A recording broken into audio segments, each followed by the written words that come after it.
It's probably the most important debate in recent political history. Well, a lot has happened since the last presidential debate in June. President Joe Biden, of course, out of the race.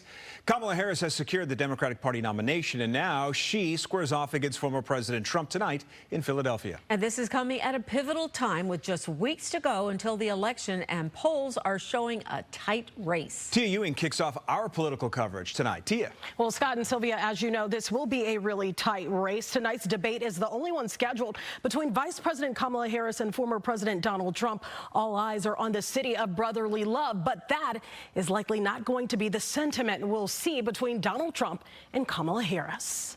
What you're going to see is the strength and the confidence of Vice President Harris. He will be the clear winner, and people will see that we can't have 4 years of Kamala Harris.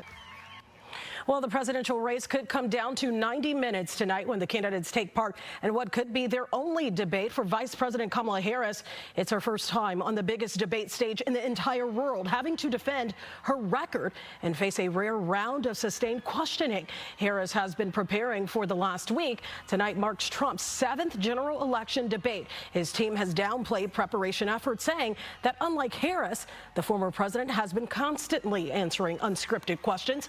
Key issues sure to come up: reproductive rights, immigration, inflation, gun violence, foreign policy, and of course, democracy.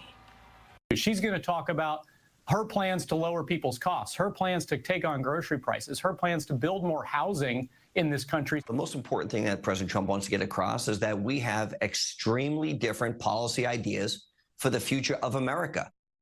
Well, a lot of political analysts believe this will be the last chance for Trump and Harris to impress some voters. Several battleground states should be sending out mail-in ballots this month. Now, one swing state to watch. Everyone is watching Arizona. And let's continue our team coverage with political reporter Paris Schatz. Paris? That's right, Tia. In a series of reports, we wanted to check in with some of the most hotly contested swing states where the presidential race will likely be decided to take the temperature on the ground.